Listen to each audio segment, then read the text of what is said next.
Here we go.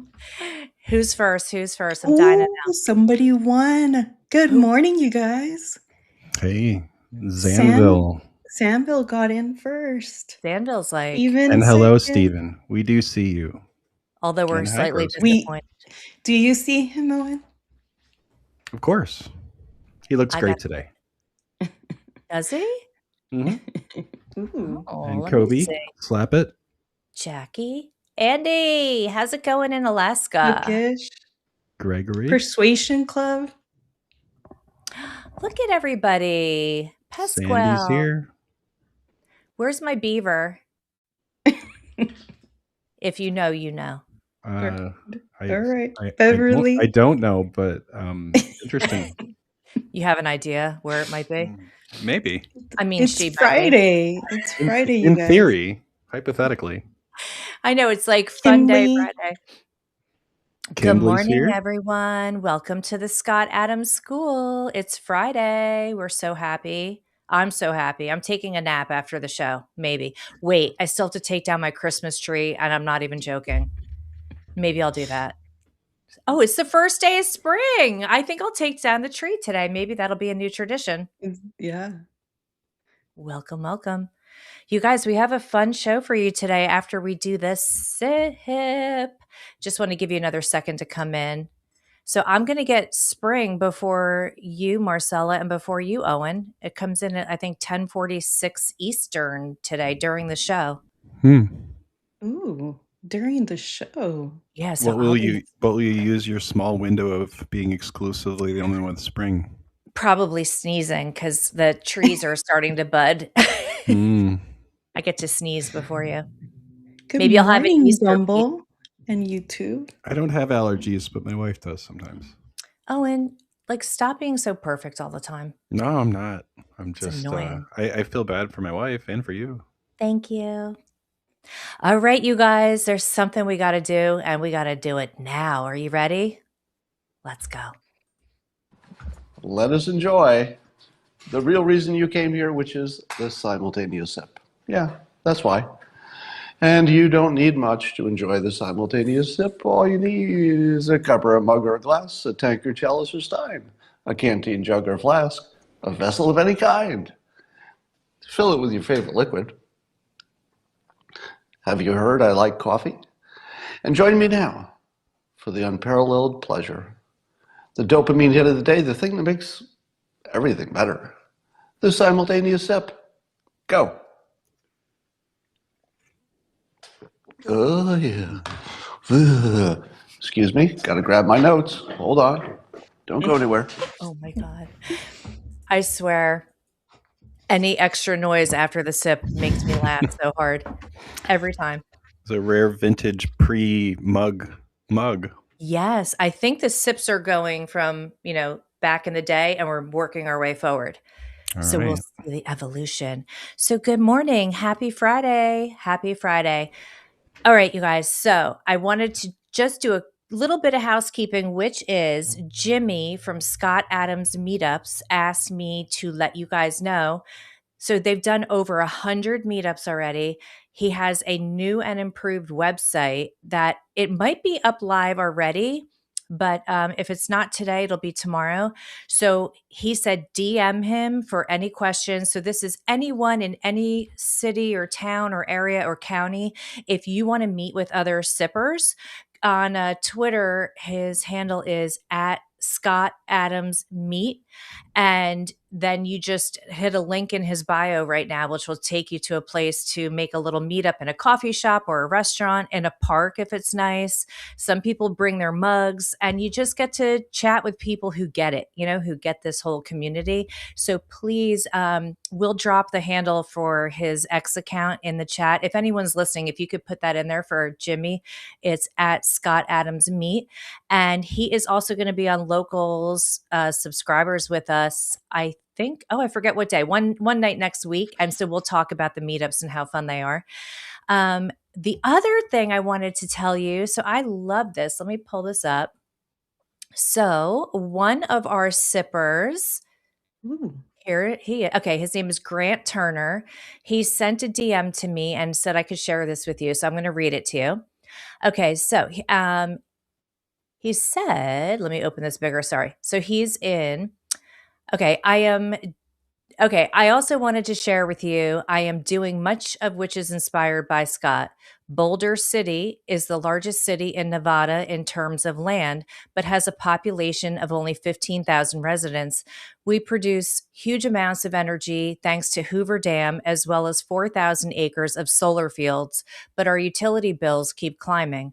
I made a proposal to the city that we expand our energy production to include nuclear energy, a concept I learned about from Scott, along with a data center lease with the benefit of the residents being free power for life.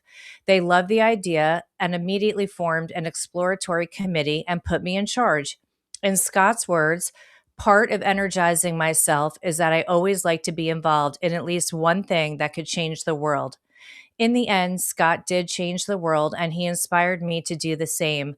I listened to leverage my talent stack and utilize all of Scott's persuasion lessons to accomplish this mission. If you are interested, I'd be happy to keep you informed of my progress. And that is so inspiring, you guys. So here's Grant, who was like, yeah, I want to do one thing or something to help improve the world. And he just suggested an idea based on the things he learned here and what he learned about nuclear. And oh my God, how amazing is that? So maybe the data center lease will give the residents free power for life without having a bill. That could be an amazing trade off for the noisy data centers. So, what do you guys think about that? Owen, what do you think?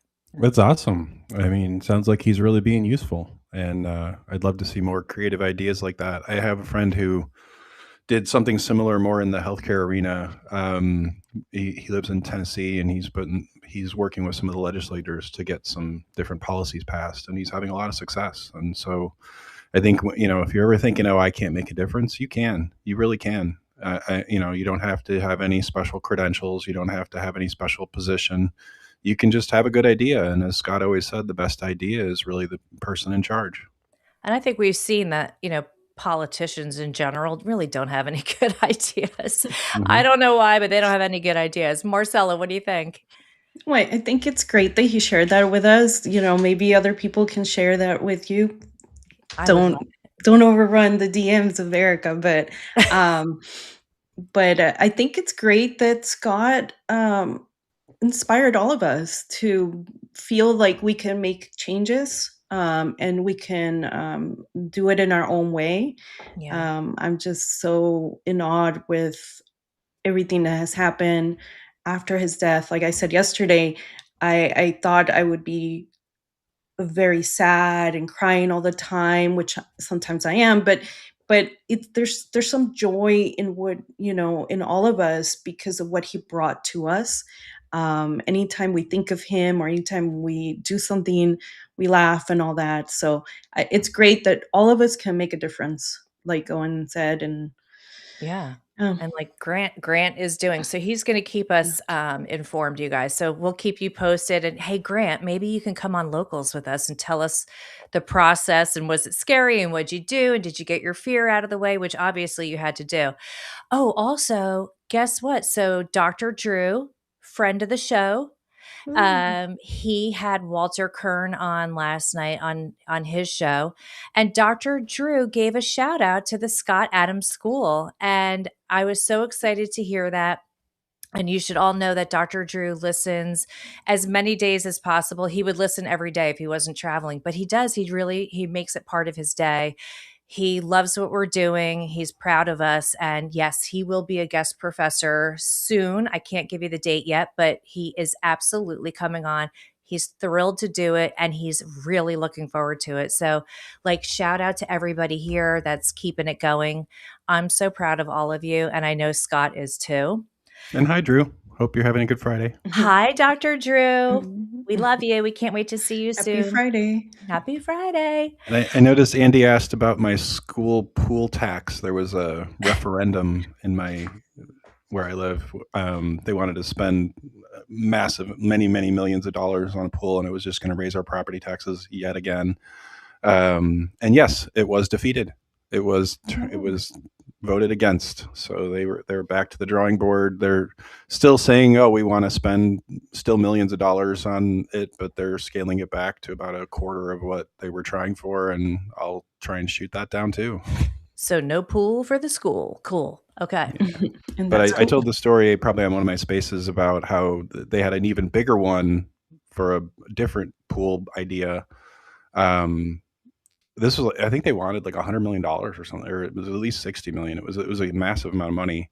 And they had to do a referendum to get the funding, and it was voted against, but like by less than 100 votes. Like it was really close. And so it was like the only time in my life where I felt like my vote mattered. Like I helped defeat that. And if I and just a few other people didn't show up, it would have gone through. And they tried again, and then they got shut down again. So hopefully they'll start listening.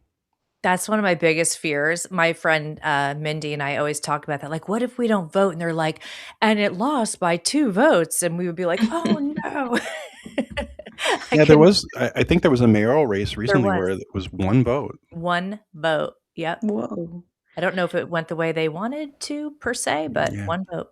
I might be demanding a recount on that one. Yeah. So when these projects come up, like the pool or like we had a football, whatever needs to be done, it usually comes overpriced. Part of the reason, is there's been people prosecuted for this in California, that it was just kind of like used to give money. It was fraudulent in order to give favors to certain lobbyists or certain companies. So I don't know if that's possibly like Scott would say, sometimes the budget being as high as it is, it might be because of all the fraud that's going on. They've I'm got not a saying bad that the pool was a fraud project, but it's open Marcella to in that. Yeah, I get Chicago. it. I mean, I do think it was a real project, and they probably would have actually done it if it passed. But I will say I've seen several times in my local government where we're going to hire this consultant to do this study, and we're going to pay him $100,000 to do just a study. And I'm like, what the hell are you doing? Mhm. Like, it's basically just to tell them what they think the government should do. It's like, you guys are in charge. You guys are the leaders. Why do you need some consultant to tell you Yeah, they what should to do? resign, and the consultant should be the CEO then. Yeah.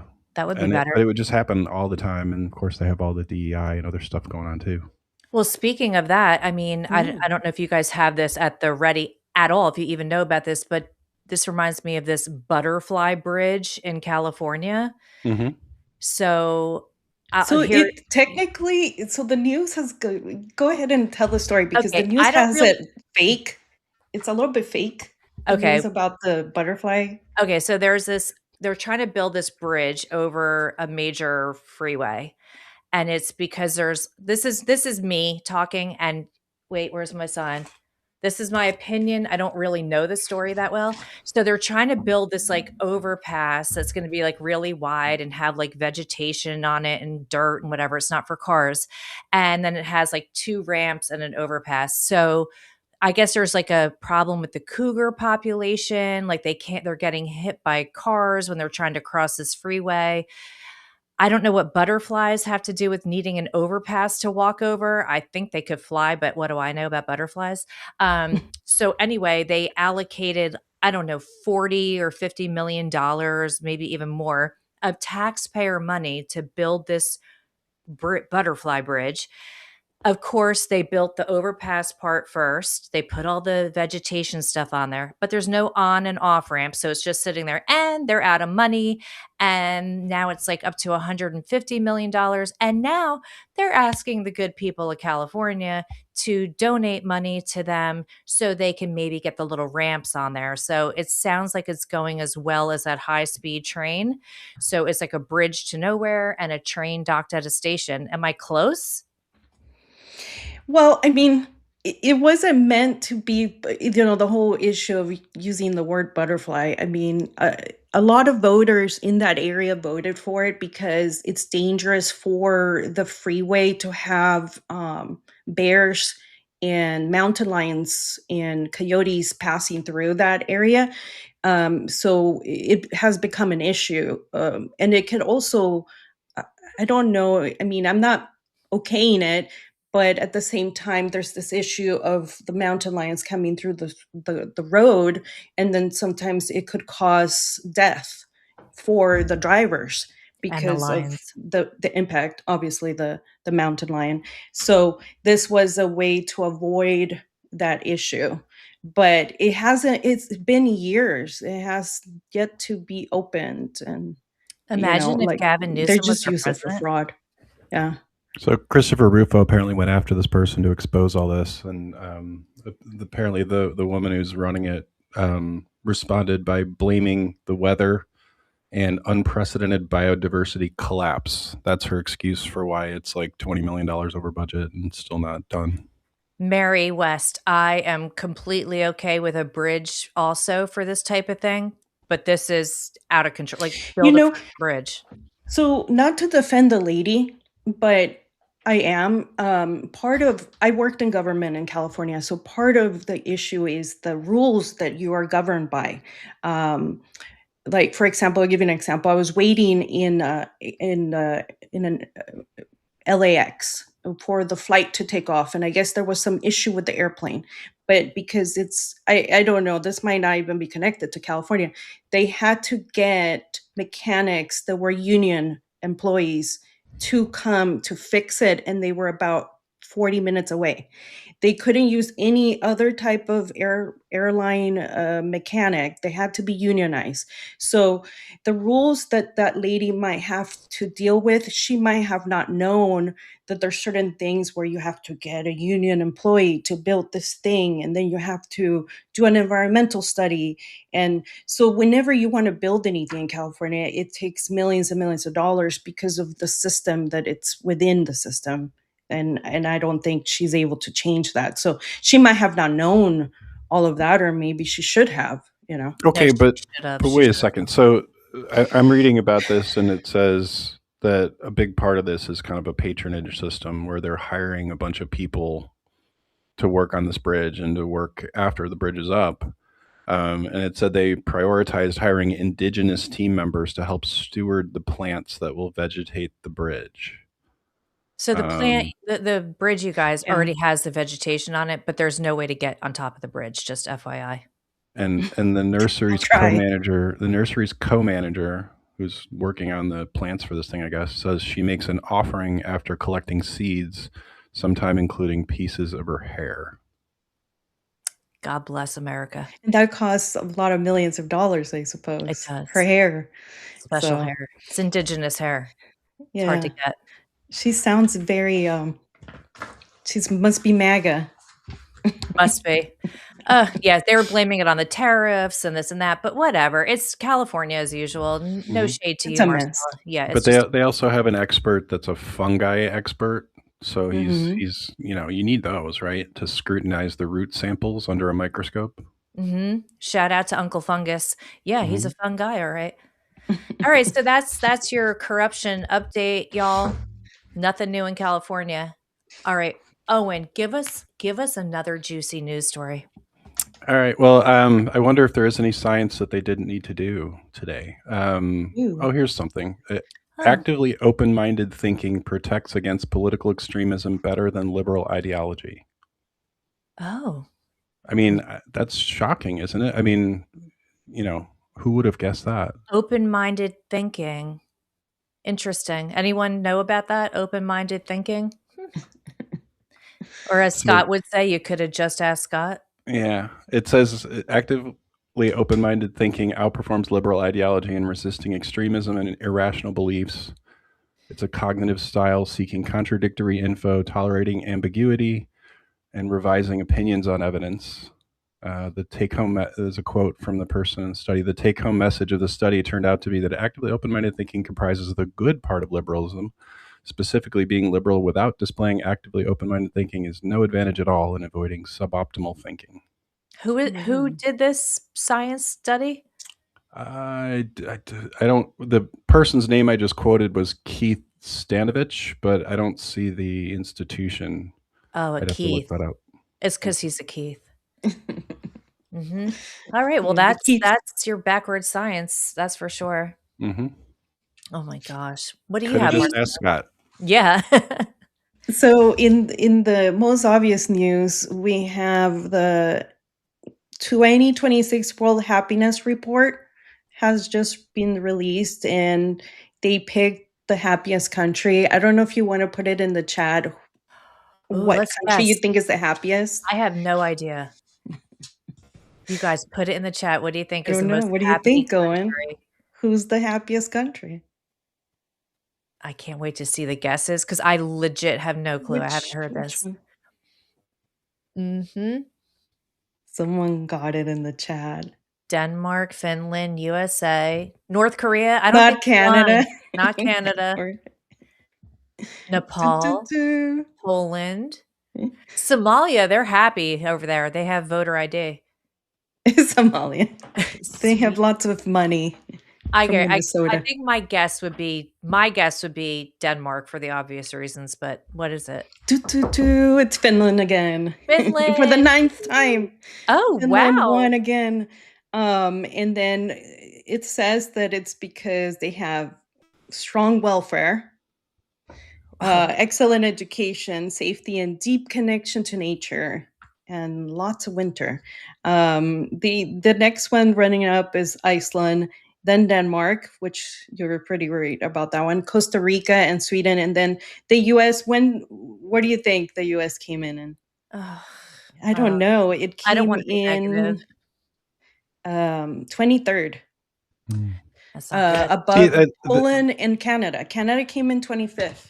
the thing I have to explain about this whole Finland thing is, and a lot of those countries, is they have a lot of oil revenue, and they use those to pay most of their welfare and taxes. And so it's almost like they have a UBI, system there where, um, there aren't any poor people Not in Iceland. in Finland. Oh, Like oil in Iceland. and I think they are having problems now with crime, with some of the migration stuff going on, and I think they're starting to realize that mistake. But it's like a very homogenous country. Otherwise, like they're all the same race, so you don't have any racial divisions. You don't have a lot of socioeconomic division. So they have a lot of sort of natural advantages, and they're also obviously a lot smaller than the United States, so not nearly as diverse. Mhm. And so it's really hard to compare those things. I mean, one of the things you mentioned, education. A lot of times people point to places like Finland or Denmark and be like, why can't we have an education system like theirs? Because their scores are so much higher. But what if you dig into the numbers, if you match them up by income, like how much the families are making, they're no better than the United States. They're Alright. exactly the same. And so it's really just the fact that we have a lot more poor people here that, have more struggles in education. Not to do a sharp turn on this, but is the chat trying to tell us that Chuck Norris died? Is that what's happening? Yeah, he died. Ah, It's just been reported. I don't believe it. TMC just reported it, and he was 86. He had 86? Chuck Norris invaded heaven. Kicking. Oh, I'm really Here's the sad sip. about that. Yeah, Chuck Norris, shout out to you, man. To Chuck. Chuck, here's to you, bruh. Chuck. All right, we'll have to watch a Chuck Norris movie this weekend to celebrate his life. Condolences to his family. Work out with his machines. Mm-hmm. Aw, okay. Thanks for letting us know, you guys. All right. Well, I have a story about energy usage in homes. Apparently, insulated homes don't use less energy. There was some kind of Irish review that found very little difference between what they call A-rated and G-rated homes. That they, regardless of the rating, use pretty much the same amount, like 10,000 kilowatt hours per year. If you want to do this deep retrofit to get A-rated, it can cost like 43,000 euros plus another 24,000 in disruption costs while they're doing it. And then they found that the G-rated homes use just 3.7% more energy than A-rated. So they basically are saying it's just hardly any difference at all. Oh. And it doesn't match the theory at all. It says the F and G rated homes use 56% less than the theoretical models predicted. So there you go. We got models that were showing that they would They do were very wrong. well, but in reality, they don't. Hmm. Ooh, guess who would have guessed So that? we're not saving money with all the Hmm. things that we're trying to do. So that little flyer I get, they're like, your neighbors are more efficient than you. Oh Might my just, god, I get those yeah. all the time. Do you get them too? It's like this total guilt trip flyer from the energy No, company, and I don't believe it. I don't even believe it's real. I don't believe that like I'm using because it looks like I'm using like almost twice as much energy as I these know. supposed efficient neighbors. And I'm like, okay, who are these efficient neighbors? Because I don't. All the houses look just like mine. They're I just know as my old. neighbors.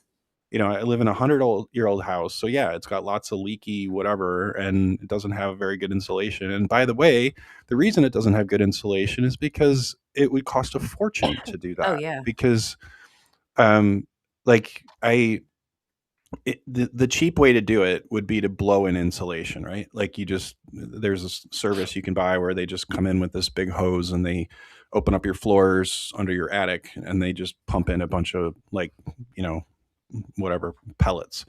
And I would be very willing to do that. It's not that expensive. It would be, great. And I would use less energy and my house would probably feel better just based on being able to keep it warm and cool easier. But the Owen, problem is I have knob and tube wiring. you won't use less energy. You just read the study. Well, that's probably true. And so it makes me feel a lot better. So But, you're saving money but by not spending the money your yeah, goofy neighbors spent. but so the reason I can't do it is because with knob and tube wiring, what that means is you have like cloth wrapped wires Mhm. that in theory degrade over time because they're not the plastic that probably lasts forever because they're forever plastics. And but the reality is it's actually totally safe to do this. Like you because when you put in knob and tube wiring, what they do is they staple one of the wires to one side of the joist and the other one to the other joist. So they're like a foot apart, right? There's Mhm. no chance of a fire or a short or anything. It's just totally, it's like a lot safer than normal wiring. But in order to do this, I would have to rip out all that wiring and put in all new circuits, and it would cost like tens of thousands of dollars just to get to the point where I could put in insulation. So I just said, screw it, I'm not doing it. All right. Well, He's not you're ahead doing of the it. game, apparently. I have the same Mhm. kind of wiring too. We have a very old house too. Love it. All right. Who's up? Marcella. President Trump rolled out the red carpet for the Japanese Prime Minister. Gonna about to butcher her name, Takaichi, hosting her at the White House. The historic visit, yeah, my Japanese is not so good.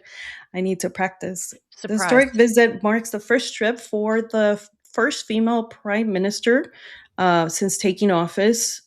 She's a great friend and partner, Trump said, praising their close ties. He talked about how he supported her run and how her and him had basically they were a landslide election for both of them, and they were just joking around a lot.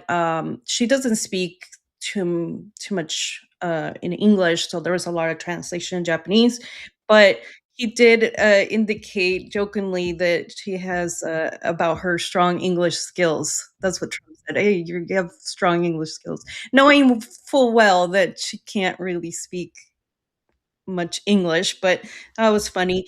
The two leaders had a toast. They talked about trade and the cherry blossoms and so on and so forth. Takaishi was really good at saying that he still believes in him, in Trump, and that he believes he can still bring peace to the world. But the funniest moment came, and I think some of you must know this already. A Japanese reporter asked Trump, "Why didn't you tell us about the struck the us before you struck Iran?" He said. Trump said, "Why didn't you tell me about Pearl Pearl Harbor. That's what, yeah. So He's like, you Who knows guys better support about that. Yeah. surprises than Japan? when okay, so you have to see it. When Trump said that to the reporter, he was looking away from the prime minister, but then the prime minister was looking towards Trump because she didn't know what was going to be asked. Immediately when he said that, she was like, "Oh," because she understood that. A lot of it was being translated for her, but she got that immediately. She was Yeah, like, she did. "Oh." I know I heard So someone go, "Ooh." But so they also announced a $40 billion small modular nuclear reactor deal, and apparently that brings the total investment to 550 billion, which sounds like a really big number. Yeah. Japan's also joining the Golden Dome. Now, I think during that meeting, they said they were not going to help with the Strait of Hormuz, but I have another story that says they are now, Oh, and a handful of other countries have changed their tune, and now we're going to have several countries that say they pledge to support what Trump wanted for the Strait of Hormuz.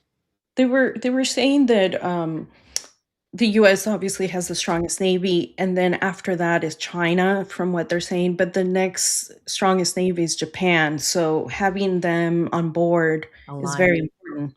Yeah. So Trump made a Truth Social post about this, kind of reading him the riot act about how, they protect everybody, or we protect everybody, but nobody protects us. And so, he kind of put almost mocked them with his Truth Social post. But apparently now Japan, Britain, France, Germany, Italy, and the Netherlands have pledged support after initially refusing to help. Oh, they did? That's the story I have. All It's right. being reported by, let's see, this is 100% Fed Up, so I don't know exactly what that is, but yeah, I've seen a couple stories about this, so it looks like it is true that several countries are now saying they're going to at least pledge their support to the Strait of Hormuz. I guess we'll see if they follow through with it. We need to wrap this up. This excursion needs to be like, whoop, whoop, let's go. Mm-hmm. Oh, all right. So let's go on to the next.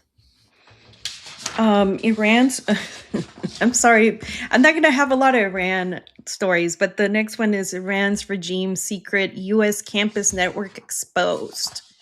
So it shockingly, the US higher education had hired a few children of the Iranian leaders. So, an explosive New York Post investigation reveals that several close relatives of the Iran's top regime had been professors at prestigious American universities. When you ask, like, "Oh, why are our children so left of center? Why are they thinking this way?" But some, because they're being taught by these type of people. Among them are Layla Khatami, daughter of former President Mohammad Khatami, who teaches mathematics at Union College in upstate New York. Fatima Ardashir Larijani, daughter of Ali Larijani, who was killed recently. He was the leader in the IRGC, or who was an assistant professor. She was an assistant professor in oncology and hematology in Emory University. She was let go and fired in January. So I don't know how people feel about this situation. There's several other professors that were children of these Iranian leaders. I mean, part of it, as Scott would say, is like, that's your parents, that's not you. But it'd be interesting to see why Larijani's daughter was fired in January before the Iranian War, or Operation Epic Fury started. I mean, how I feel about it is send them all home. I mean, I think, I feel the same way about all the children of the CCP officials that come here. Like, they're clearly not our friends. They're not our allies. And even apart from that fact, we should be educating our own people first, America first, in our universities. And so I don't see why we would reserve all these slots and almost prefer these foreign students. Well, they're not students, they're the professors. Well, even that. I mean, I would say, It's probably the worst. I'd rather give the job to an American than someone from another country. And let's promote our own people. Let's educate our own people. Let's have our own professors. And a lot of these are taxpayer funded institutions, so we should be making sure that that's going to the benefit of Americans, not foreigners.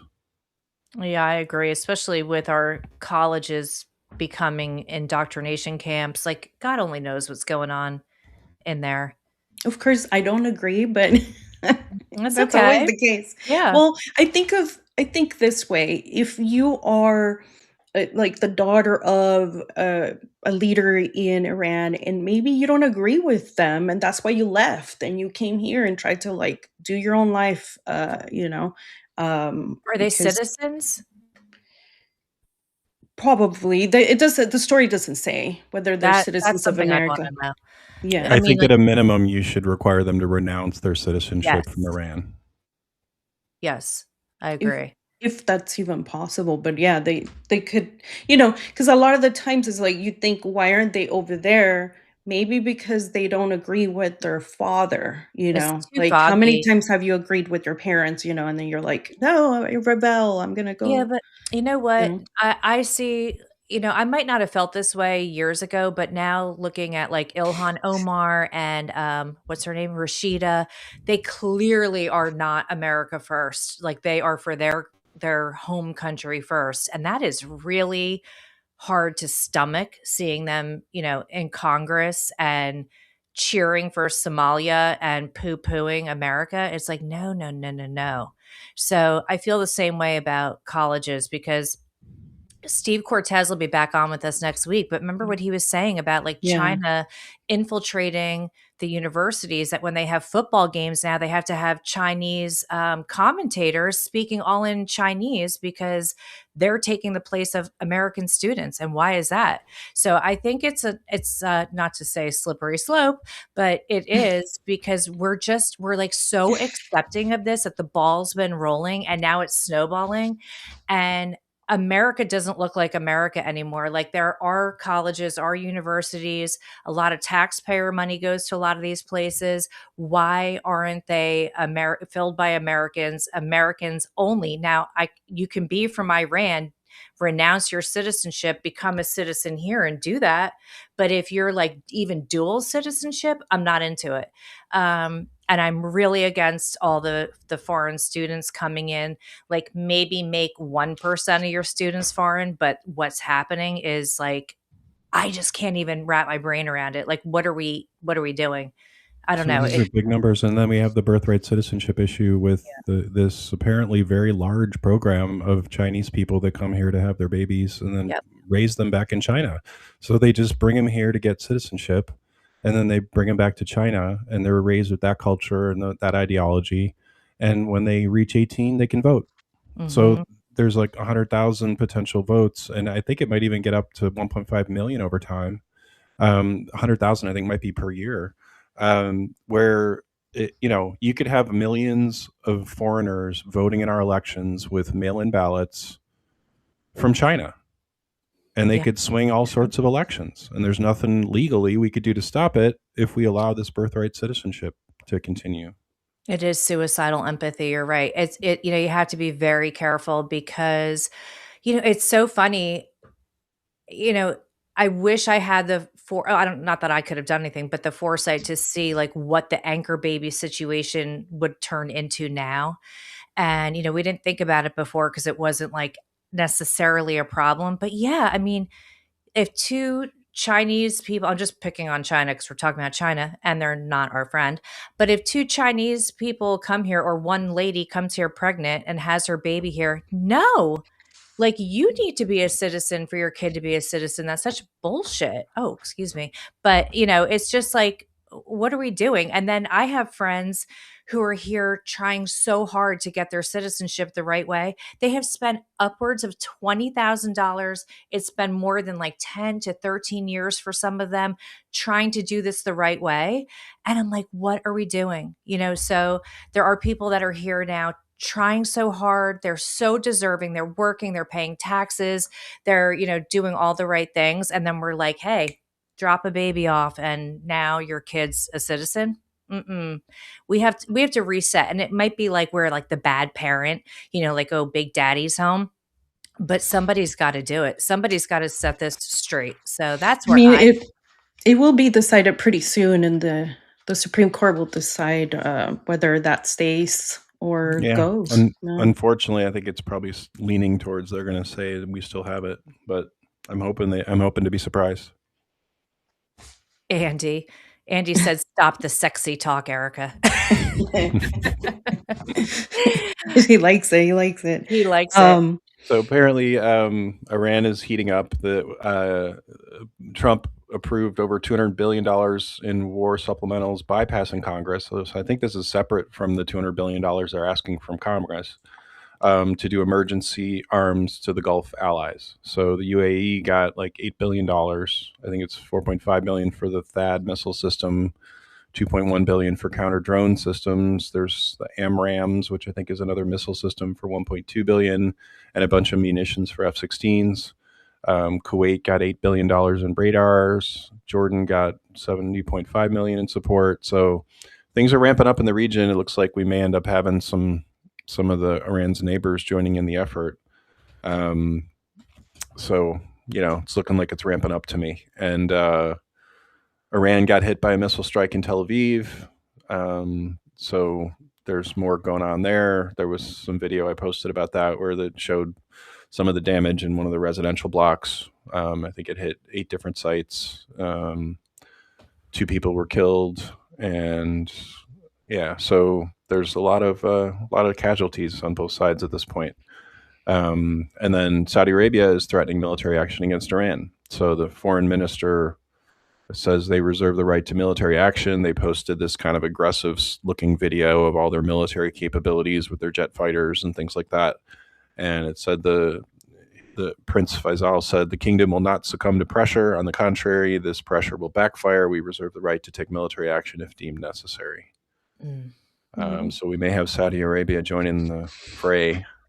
I mean, this changes everything. The Gulf states like Dubai and Saudi Arabia and all that. Not Dubai. Dubai is not a country. The United Arab Emirates. Like before, it was open to tourists and people to move there, and it was a haven of peace. But now, since Iran has hit them, it's become they become more active and more supportive of the United States, because it's really hurt. It's really going to hurt their tourism.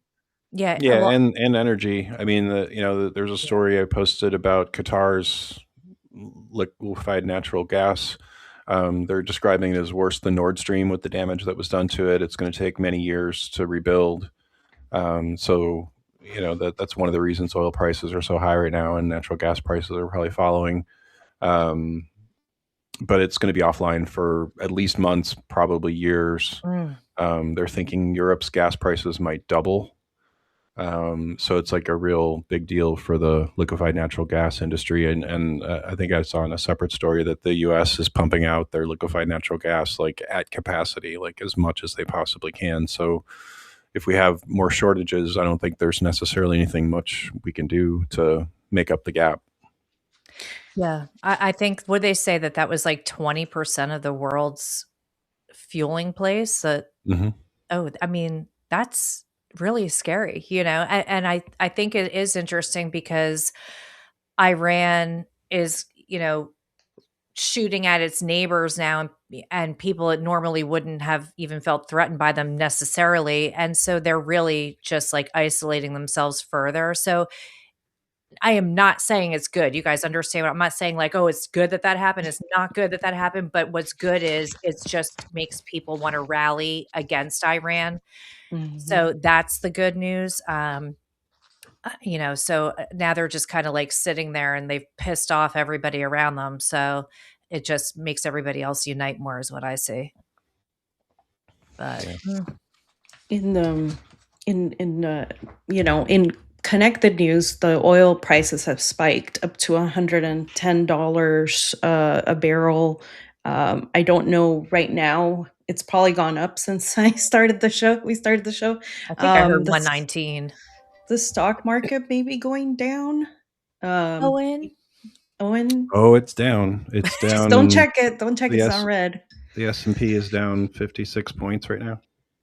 Yeah. It's not looking good on the stock market today, so don't check your stocks. But yeah, no, the economic impact is pretty big, and I think there's stories I've seen that it's going beyond just energy, because like one example is um, when you extract natural gas, there's a whole bunch of other chemicals that come out of that are used for agriculture, especially fertilizer for food. And I think it's like 40% of the sulfur that is used in agriculture comes from that region. And so it's a pretty big percentage of our food supply that depends on these chemicals that are coming from this region. And so if you disrupt all of the oil and natural gas supply in that region, we may have food shortages next year. And that's unfortunately just part of the supply chain of all this, that there's a lot of other things that's used in pharmaceuticals and other things too. So there's a lot of chemical processes that are using, whether it's ammonia or sulfur or other things that come out of that natural gas extraction process. It's great that we're doing more and we're at capacity in terms of what we're doing in the United States, but I don't think that's going to make up for it. So, it could end up being a worldwide crisis if this continues for a long time, or if there's a lot more damage in the region. Yeah, I fear about how long this is going to last and what's going to happen. Will you guys indulge me for a minute? Because it is Friday, and I know this is me taking another sharp turn. Yeah, I'd love to read a quick reframe, you guys, and it kind of fits in. Well, it fits in for every day. So, talking about, well, we'll talk about it after. I'm going to read it, but I am obsessed with this reframe, and I really want you guys to soak it in. Get your books, everyone. If Go you get your have your books. book, it's going to be page 189 in the paperback, and it's called People Think Like You. And this is like so important for everybody listening to remember, like, even when we have differences of opinion about things, you really never know why. And so I love how Scott wrote this out, and I'm just going to read it and then we'll discuss it. Okay. So page 189. People think like you. One of the worst misconceptions of life is that other people think the same way you do. Humans are similar in a lot of ways, but in any specific situation, your basket of preferences and mine will be different. That means you can't reliably predict what people will do or why they will do it unless money is involved. But we imagine we can predict well because we make the poor assumption that people are working with the same set of variables and intentions we are. That is rarely the case. If you don't understand someone's motives and you end up guessing based on how you would feel in the same situation, you're indulging in nonsense. The usual frame: others think and feel approximately as I do. The reframe: others are unimaginably different. When others act in ways you would not, don't assume they are necessarily lying, selfish, stupid weasels. They might be exactly that, but that's not the first explanation you should go with. Instead, assume you are all you're seeing is a difference in priorities or a difference in who brainwashed each of you. The power of this reframe is that it helps you understand why you can't change people's minds. You might be looking at the same facts, but the processes in your heads are as different as porcupines and bowling balls. And I wanted to bring that one up because, oftentimes, like, so we're giving our opinions here. It's my opinion, but what you might not understand is maybe I have a method to my madness. Maybe I'm saying something just to be provocative, but you don't know that. Or maybe I got information you didn't get, or I had a life experience that made me feel a certain way I do. Maybe there's a lot of nuance to what I'm thinking. So like if somebody gave me like a list of 1,000 questions and said, how do you feel about each one of these things? You could never predict my answers on those because I have so much nuance in me, Erica. I have so much nuance in my thinking. I'm not like left or right or center. I am all over the place on every different issue. So I say that I'm bringing this one up because being on here subjugates us to criticism and opinions and people telling us what to do and how to think. And listen, that's like fine. Like it doesn't bother me when people do that. Like I kind of get where they're coming from, but it is who you were brainwashed by. So we have to allow people to have their own opinions and to think differently than you. And like I said, you never know the motive behind it. Like I'll make a random Twitter poll. Who would you rather be aligned with? And I'll give you the choice of like Don Lemon or Joy Reid. And then people are like, oh my God, or, I could be like Don Lemon or Tucker Carlson. They'll be like, oh, I see what you're doing here. And I'm like, you don't see anything I'm doing here. So it's like, it's that silly, you guys. So I just want to recommend that we understand that everybody has different opinions about things for all sorts of different reasons, none of which you can predict or know. Like you might think like, oh, I've known Erica for 10 years on here and this is how she'll feel about it. But something might have changed my mind last night and I might take a sharp turn and I could take a sharp turn again the next day and make a U-turn and spin around. So just try to let everybody have their own free thinking opinion. And I think it's okay to bring other ideas and opinions to people and to have a discussion. But we can't be so sure that our opinion is the only way and be so dug in. And I also want you guys to understand that when new information comes, it's okay to reassess what you think and maybe find some nuance in it or understand how it could be another way. And I always say the superpower is if the information changes and you can change your opinion and publicly do so and not be afraid, you have a gift. And that means your ego's not ruling you. Your friend group isn't ruling you. You are a free thinker. And there is nothing better. I mean, Walter Kern talked about it yesterday, or we heard it yesterday when he spoke at Scott's memorial service that he was free. And I hope every one of you know that you can be free and be in charge of your own life and your own thoughts, and you can allow others to do that too. I'm going to toss it to Marcela first, and you can see us here. Like we have differing opinions. The three of us, we're three very different people, but like I'm obsessed with them. Like I love them so much, and it doesn't So matter. I do. I love them so much, and it doesn't matter like what we think. Like we still have affection for each other. So Marcela, what do you think about this reframe?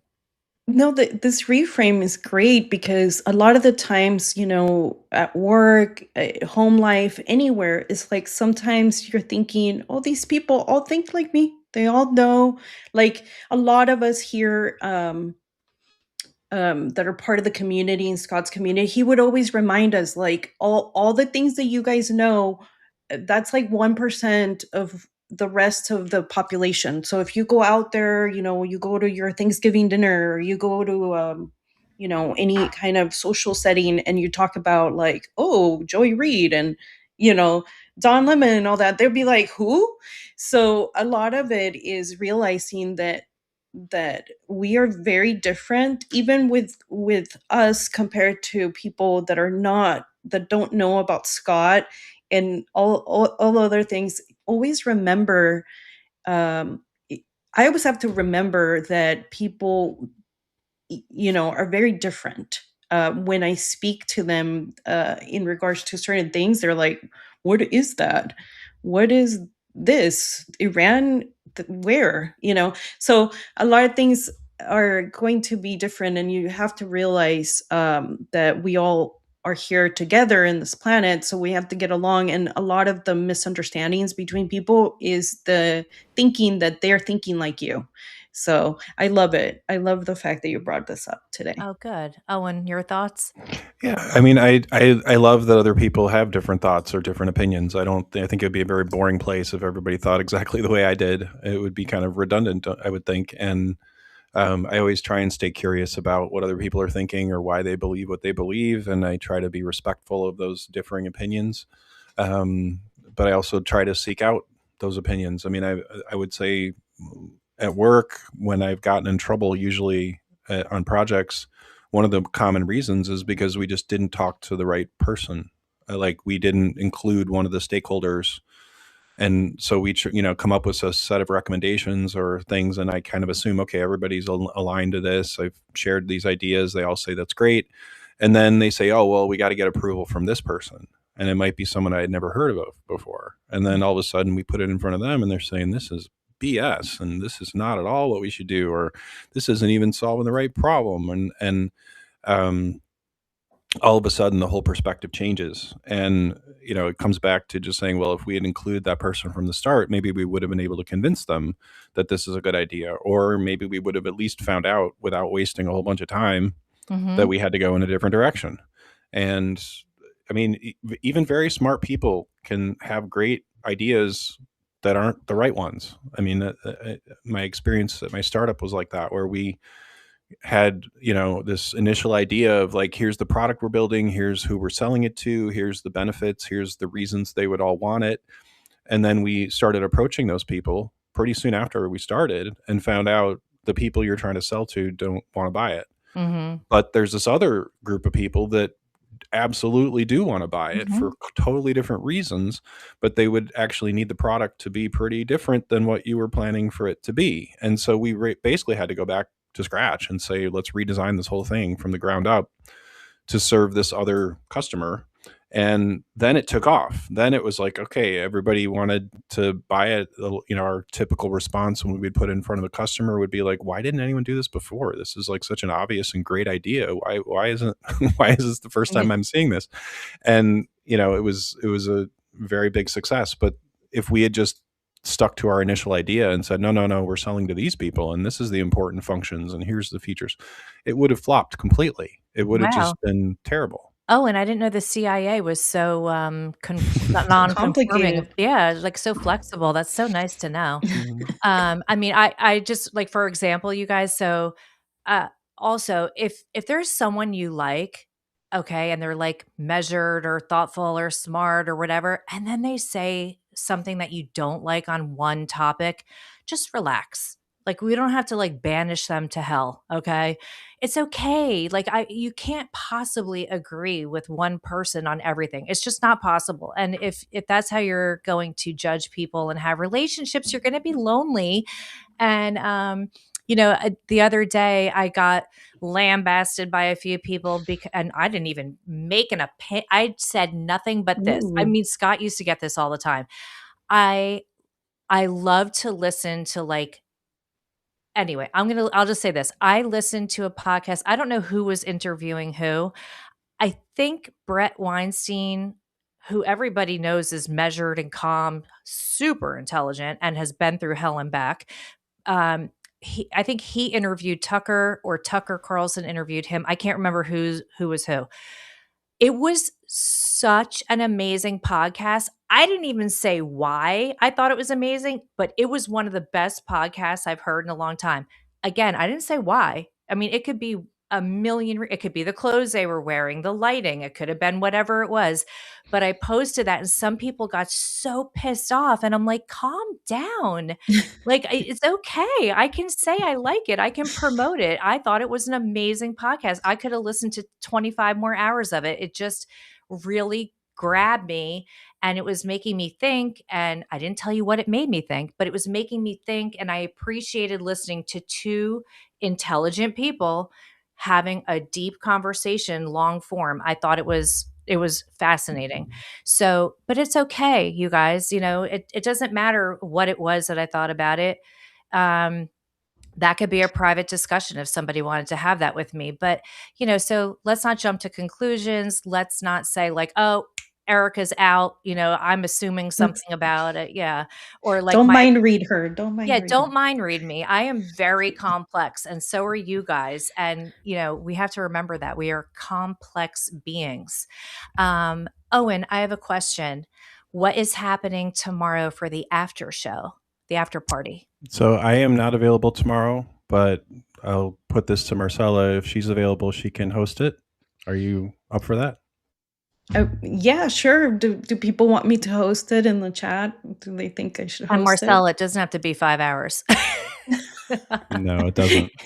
I think It the just has most to be important 8. Yeah. well, the most important part is just doing it at the right time and having the simultaneous sip, and that's the important part to get it started. And even if it only went for an hour, that would be great. I think it does typically go probably closer to 3 hours, but that's just because I let it go that long and people have a lot to say. And so it's typically a great conversation. And so I think Marcella will probably be posting an invitation to that, and I'll repost it on my timeline so you can find it. And then we'll have the after party as scheduled. I love that. Yay. You guys, we have what I can tell you so far for next week is on Wednesday, BJ Ditcher will return. We're going to cover some of the things our Canadians wanted to talk about that we didn't get to. So he returns on Wednesday, and Thursday, Steve Cortez is coming back. He's working on new projects, and I just think he's such an interesting and smart guy and a useful person. So we have him to look forward to. And what else is happening next week? I'll let you know as we come closer. But you guys are amazing. We had so much fun with you this week with Walter and BJ and our guests. Like, it was just such a fun week. And I hope you guys are enjoying the show. And if you are, please, please hit the like button, hit the thumbs up on YouTube, give a heart on Locals when you are on here. It's so helpful for us. And share it with your friends. Repost it. We appreciate you so much. Owen and Marcella, have a great weekend. All the beloveds and everybody on here, have the best weekend. Touch your grass, be useful, think of ways to be helpful and kind, and go after your goals with your systems. Okay. All right. Closing sip to Scott. We miss you, Scott, so much. We hope we're making you proud, and to Shelly. And you guys have a great weekend. And hey, Dave Adams, shout out to you, Dave. To Scott. To Scott, be useful. Bye, everybody. Great show. Thank you. Okay, happy eye doctor. Get your last chat in there. I'm ending the stream in 3, 2, 1.